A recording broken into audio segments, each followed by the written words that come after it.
नमस्कार साथियों। कुछ बातें विद सुमन के एक नए एपिसोड के साथ मैं सुमन शेखावत हाजिर हूँ।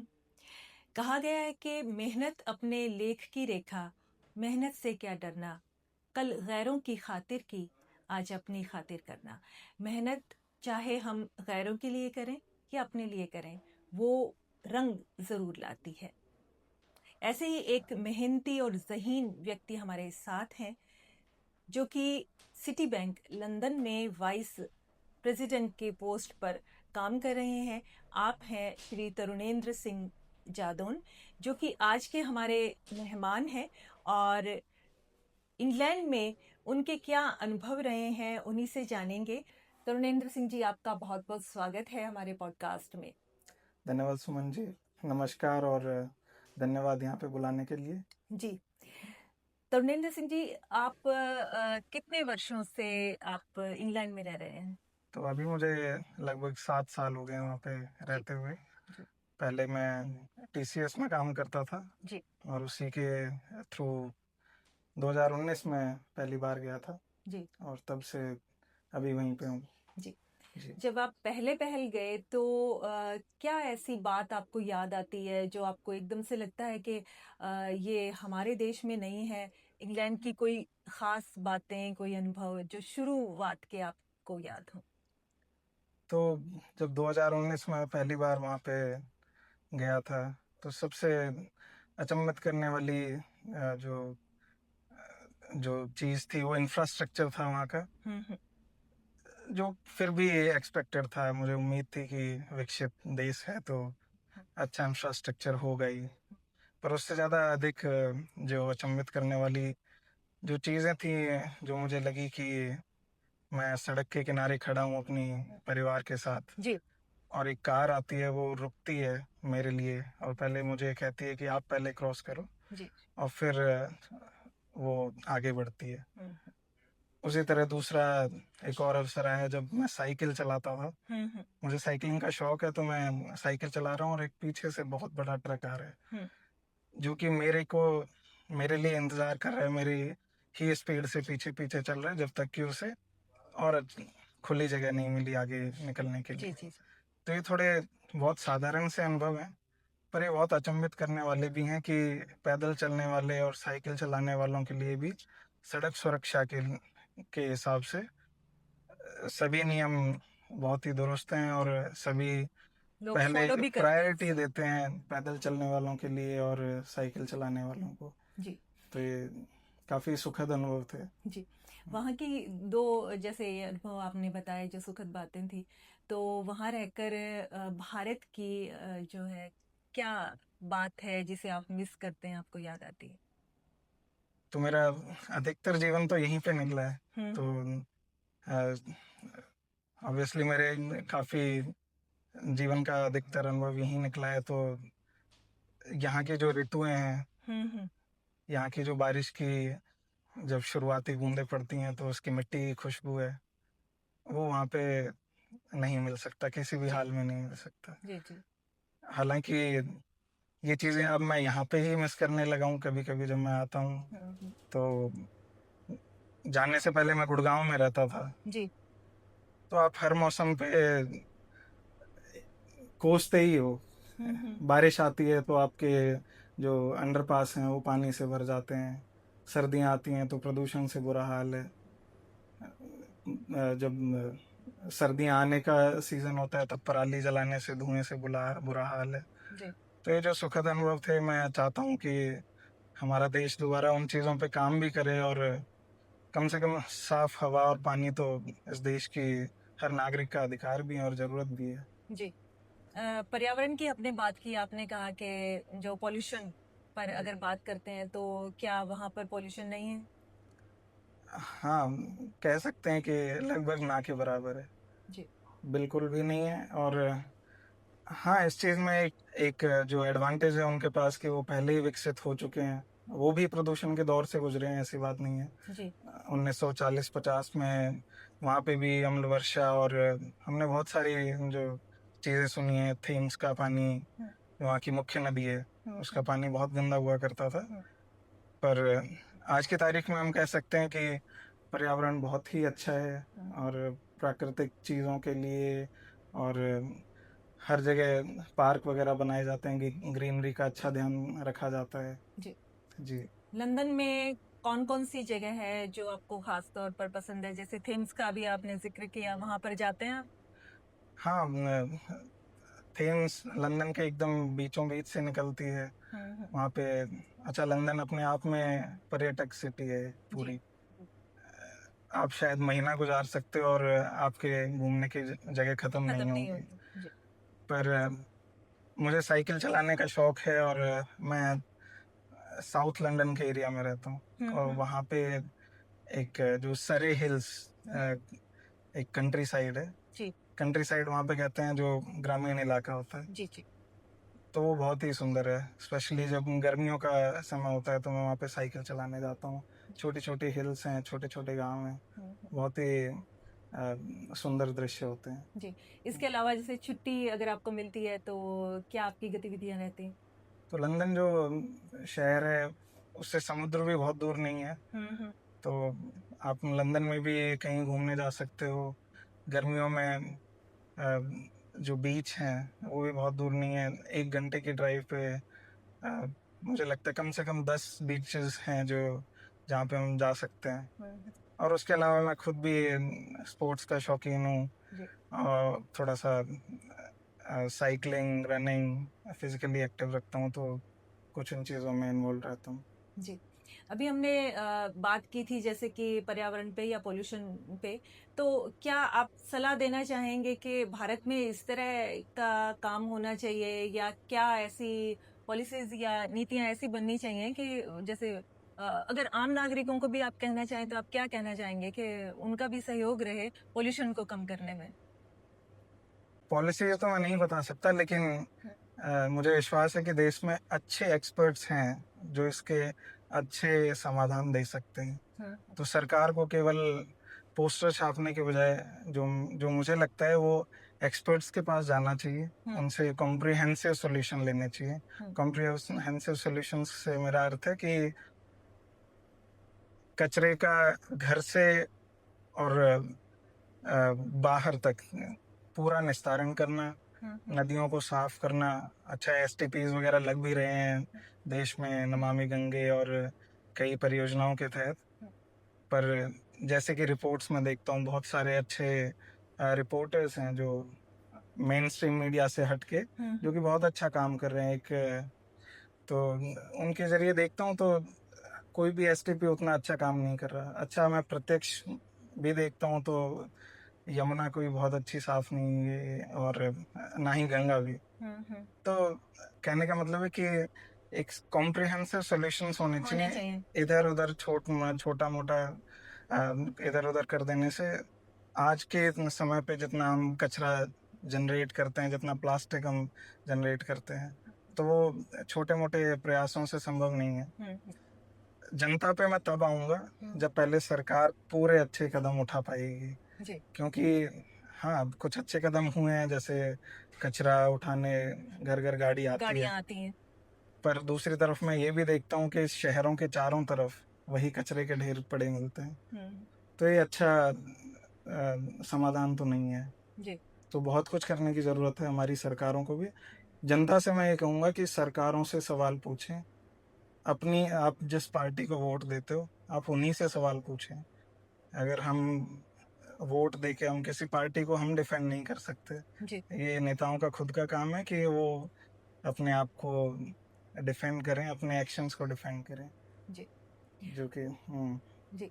मैं ये जानना चाहूंगी कि आप जैसे सिटी बैंक लंदन में वाइस प्रेसिडेंट की पोस्ट पर हैं, तो आपका वहां पर काम क्या होता है? तो मैं बहुत ही आम भाषा में बताऊं तो बैंक्स का हमें पता है कि पैसा इन्वेस्ट करते हैं, हमारी सेविंग्स को रखते हैं। हम्म। तो जो मेरा काम है मोटे तौर पे, हम्म। कि जो बैंकर्स हैं वो एक अच्छे डिसीजंस ले पाएं, जी। कुछ भी हमारी सेविंग्स का पैसा इन्वेस्ट करने से पहले। हम्म। तो जो बैंक है उसके पास बहुत सारा डेटा होता है, जी। फाइनेंशियल डॉक्यूमेंट्स होते हैं हर कंपनी के, हम्म। इंडिविजुअल्स के। तो हम बैंकर्स को सॉफ्टवेयर प्लेटफॉर्म्स के जरिए ये सारी इन्फॉर्मेशन मुहैया कराते हैं ताकि वो अच्छे डिसीजन ले पाएँ और जो उनके इन्वेस्टमेंट हैं वो प्रॉफिटेबल रहें। तो ये हमारा काम है। जी। ब्रिटिश जो लोग हैं उनका इंडियंस के साथ क्या व्यवहार रहता है, अगर आम जिंदगी में देखें तो, ऑफिस के बाहर अगर देखें? थोड़ा सब्जेक्टिव क्वेश्चन है ये, जी। पर फिर भी मैं कहूँगा कि अकोमोडेटिंग है, हम्म। अच्छा है, स्वीकार कर रहे हैं, हम वहाँ पे गए हैं। मेरा अभी तक कोई भी ऐसा बुरा अनुभव नहीं रहा है। और रही बात स्पेशली लंदन शहर की, तो वो अभी आज की तारीख में वो लंदन केवल ब्रिटिशर्स का रहा ही नहीं है। जी। हर नेशनलिटी के, हर नागरिकता के, हर देश के आपको लोग मिल जाएंगे वहाँ पे। और हम बात भी करें तो हमारे देश भारतीय मूल के प्रधानमंत्री भी वहाँ पे बने, ऋषि सुनक। जी। तो हम डेफिनेटली कह सकते हैं कि हर किसी को अवसर है वहाँ पे ऊपर की सीढ़ी तक पहुँचने का। और शायद मैं भी वहाँ पे इसी वजह से हूँ। जी। तो ये कहा जाता है, हमारे देश में ये धारणा भी है कि पाश्चात्य जो संस्कृति सभ्यता है वो हम भारतीयों के लिए कहीं ना कहीं वो उसको प्रभावित कर रही है बुरे रूप में। क्या सच है ये? क्या पाश्चात्य संस्कृति बुरी है? सबसे पहले तो प्रश्न ये आता है। अगर हम देखें तो जो भी संस्कृति या जो भी कल्चर हम कहते हैं, तो आज हमसे वो आगे निकल चुके हैं, ये हमें स्वीकार करना पड़ेगा। जी। जी। तो और ये उनके पक्ष में काम करी है। हम्म। तो अच्छा, पाश्चात्य संस्कृति का एक जो मुख्य बिंदु है वो है इंडिविजुअलिज्म। हम्म। तो हर एक के मौलिक अधिकारों का, हर एक की स्वतंत्रता का काफ़ी ध्यान रखा जाता है। और शायद इसी वजह से वो प्रगति कर पाए और इस मुकाम पर पहुँचे हैं। जी। हम ज़रूर हमारे मूल्यों से और जो हमारे संस्कृति है उससे शायद मेल नहीं खाता, लेकिन ग्लोबलाइजेशन का ज़माना है तो हमें एक्सेप्ट भी करना पड़ेगा, हमें स्वीकार करना पड़ेगा कि पूरी दुनिया में जो चीज़ें चल रही हैं वो कहीं ना कहीं हमें प्रभावित करेंगी। और स्पेशली जब ये आर्थिक स्वतंत्रता जब आती है तो व्यक्ति थोड़ा सा स्वतंत्र होता ही है। तो अपने पहनावे में, अपने बोलने चालने में ये सारी चीज़ें भी दिखती हैं। जी। जी। तो मैं ये कहूँगा कि हम एक लाइन ड्रॉ कर सकते हैं अपने लिए कि हम कितना एक्सेप्ट कर सकते हैं और कितना नहीं कर सकते, पर हम प्रभावित होने से बच नहीं पाएंगे। जी। जी। जो भी पाश्चात्य संस्कृति है तो हमें कहीं ना कहीं प्रभावित करेगी। और हमारे देशों के संबंध हैं भी, हमारे बहुत सारे नागरिक वहाँ जाते हैं तो कुछ ना कुछ वहाँ से लेके आएंगे भी। एक महत्वपूर्ण विषय है वो है शिक्षा का, या हम ये कहें कि शिक्षा पद्धति का। क्या फर्क है भारत और इंग्लैंड में? अगर मैं प्राइमरी जो शिक्षा है उससे अगर मैं शुरू करूं, आपने बताया था थोड़ी देर पहले जब बात हुई कि आपकी जो बिटिया है वो अभी प्राइमरी सेक्शन में है, तो क्या आप फर्क देखते हैं? अच्छा, शिक्षा प्रणाली हम कहें जी। तो लगभग एक समान है। हम्म। जैसा कि कहूँ कि हमारी भी प्राथमिक, माध्यमिक और फिर उसके बाद उच्च माध्यमिक, फिर कॉलेज, तो लगभग वैसा ही वहाँ पे है कि छठी कक्षा तक प्राथमिक है, उसके बाद माध्यमिक, उसके बाद फिर आपको अगर कुछ स्पेशल एजुकेशन में जाना है तो उसके अलग हैं, या जो स्वरोजगार या उस तरह की शिक्षा ग्रहण करना चाहते हैं तो उसके अलग रूट्स हैं। जी। पर अब रही शिक्षा पद्धति की बात। जी, टेक्निक की अगर मैं बात हाँ, तो टेक्निक की अगर हम बात करें तो काफ़ी बेहतर है हमारे यहाँ से। थोड़ी सी लीनियंट भी है, पर काफ़ी बेहतर है इन द सेंस कि नंबरों पे जोर नहीं दिया जाता, बजाय कि इसके कि क्रिएटिव राइटिंग, रीजनिंग और इन चीज़ों पे अधिक ध्यान दिया जी, जाता है। क्लासरूम से बाहर भी एक्टिविटीज होती हैं? क्लासरूम से बाहर प्राथमिक शिक्षा तक जो एक उनका एक मेन लक्ष्य है कि हर बच्चे को 25 मीटर स्विमिंग आनी चाहिए। जी। जी। और हर एक खेल का एक्सपोजर भी दिया जाता है, टेनिस का, क्रिकेट का, जो भी लोकल कम्युनिटीज में जो क्लब्स होते हैं, जी। तो हर कक्षा के को एक एक बार लेके जाया जाता है। और खास करके स्विमिंग का तो मुझे देख के काफी अचंभा लगा कि हमारे यहाँ तो मैं कह सकता हूँ कम से कम 2 पीढ़ियां निकल गई जो कि स्विमिंग कर भी नहीं पाई, क्योंकि उन्हें ना ही आधुनिक स्विमिंग पूल मिले और ना ही स्वच्छ तालाब मिले। और हमारे पिताजी बताते हैं कि वो जाया करते थे गांव के तालाब में, नदी आया करती थी, वहां पे तैरते थे। मेरे पिताजी, चाचा जी सभी को तैरना आता है। जी। पर ये मैं दुर्भाग्यवश कह सकता हूँ कि हमें कभी नहीं अवसर मिला, जो कि मैं वहाँ पे सीख भी रहा हूँ, मैं कोशिश कर रहा हूँ, अभी मैं स्विमिंग सीख रहा हूँ। जी। आपने ये भी बताया कि आपको ड्राइविंग लाइसेंस मिलने में एक समय लग गया, जबकि आप यहाँ भी ड्राइविंग तो करते ही होंगे, जी। तो उसकी क्या वजह रही? तो वहाँ पे आप सड़क पे गाड़ी लाने से पहले आपको सारे नियम कंठस्थ याद होने चाहिए। वो पहला स्टेप है जिसमें वो रिटन एग्जाम लेते हैं। जी। और आपको 50 में से 44 नंबर लाने होते हैं, जी। जितने कि शायद कॉलेज पास करने के लिए भी नहीं लाने पड़ते थे। तो ये एक पहला रिटन टेस्ट है। दूसरे उसके बाद फिर आपको एक एक्सपर्ट के अंडर ड्राइविंग सीखनी पड़ती है। भले ही मैं यहाँ पे अच्छी काफ़ी ड्राइविंग करी थी, लेकिन वहाँ के जो नियम है एक तरह से मुझे वो सारे भूलने पड़े और फिर वहाँ के नियम अपनाने पड़े। क्या वजह रही तो कि पहली बार में आप असफल रहे? हाँ, क्या? पहली बार में असफल भी रहा, क्योंकि जैसे मैंने बताया कि मैं आत्मविश्वास में था कि मुझे बहुत अच्छी ड्राइविंग आती है, लेकिन शायद वो वहाँ के नियमों के हिसाब से नहीं आती। अच्छा, वहाँ पे सड़क पे किसको प्रेफरेंस देनी है उस चीज़ पे बहुत ध्यान दिया जाता है। जी। आप कहीं से भी मोड़ से घुस के और मेन सड़क पे नहीं मिल नहीं आ सकते, सकता। जी। आपको दोनों तरफ देखना पड़ता है। तो ये सारे नियम सीखते सीखते काफ़ी टाइम लगता है। जी। और इसका फल देखने को भी मिलता है कि रोड एक्सीडेंट्स बहुत कम होते हैं। जी। और लेन ड्राइविंग सब अच्छी करते हैं। तो और जो ट्रैफिक भी है वो भी व्यवस्थित चलता है। तो ये सारे जो ये दिखते हैं, ये पूरी ट्रेनिंग का ही कमाल है। तो ड्राइविंग में वो एनफोर्स करते हैं कि अच्छी ट्रेनिंग दी जाए, नियम लगाए जाएं और फिर उनका एनफोर्समेंट भी बहुत अच्छे से रहे। और इसके लिए सरकार बहुत पैसा खर्च भी करती है, रोड साइंस पे, लेन मार्किंग्स पे। तो तो मुझे समय लगा, पर अब मैं कह सकता हूँ कि शायद मैं अच्छी ड्राइविंग करता हूँ वहाँ पे। जी। जी। जी। एक समस्या और है जो मैं हमारे देश भारत की मैं अगर बात करूं तो वो है अपराधों की। तो वहां पर अपराध कितने हैं, या ज्यादा है या नहीं है? हाँ, तो एक परफेक्ट कंट्री तो नहीं है, तो अपराध तो जरूर हैं। और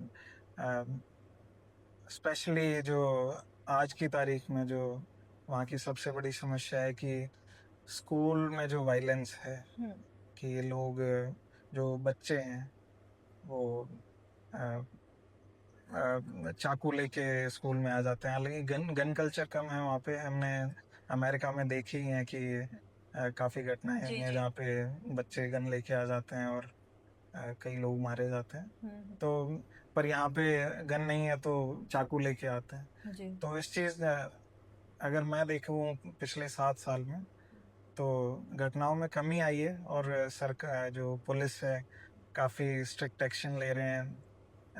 इनफैक्ट जो प्रधानमंत्री हैं वो भी जगह जगह स्कूलों में गए और उन्होंने कई सारे नियमों में बदलाव किया कि स्कूल में क्या अलाउड है क्या नहीं है। सोशल मीडिया पे बैन, फ़ोन लाना जैसे वहाँ पे स्कूल में बिल्कुल बैन कर दिया गया। तो अपराध है, लेकिन शायद पुलिस अच्छा काम करती है। और उससे बड़ी बात है कि जो नागरिक हैं वो बहुत अवेयर हैं। तो फेसबुक और इंस्टाग्राम जैसे प्लेटफॉर्म्स को यूज़ करते हैं, कहीं पे भी घटना होती है तो जो भी कम्युनिटी के जो फेसबुक पेजेस बने होते हैं वहाँ पे सभी अपडेट करते हैं। जी। तो इस वजह से सभी में अवेयरनेस बनी रहती है और सब एक दूसरे को सुरक्षित रखने का प्रयास भी करते हैं। जी। अगर मैं फ्यूचर की बात करूं, भविष्य की बात करूं, तो कहाँ देखते हैं आप अपना भविष्य? वर्तमान तो अभी वही है, जी। पर शायद 7-8 साल से आगे का मैं नहीं सोच रहा हूँ, पर शायद 7-8 साल में वही हूँ, पर उसके बाद अवसर मिलेगा तो मैं ज़रूर लौट के आऊँगा। जी। और मैं आना चाहता हूँ, मैं देखना चाहता हूँ अपने देश को सुधरता हुआ और विकसित होता हुआ, और शायद मैं आऊँ तो मैं भी कुछ प्रयास करूँगा अपनी तरफ से और बेहतर करने का। जी। तन्विंदर सिंह जी, बहुत सारी अच्छी बातें आपने बताई और अपने अनुभव हमसे साझा किए। तो आपके भविष्य के लिए हम आपको बहुत सारी शुभकामनाएं देते हैं, और आपने हमें समय दिया, इसके लिए बहुत बहुत शुक्रिया आपका। धन्यवाद सुनील जी। आज आपने देखा, हमने बात की एक ऐसे व्यक्ति से जिनका अनुभव भारत में भी रहा है और इंग्लैंड में भी रहा है। अगले एपिसोड तक के लिए अब हमें इजाज़त दीजिए और जुड़े रहिए हमसे कुछ बातें विद सुमन के साथ। नमस्कार।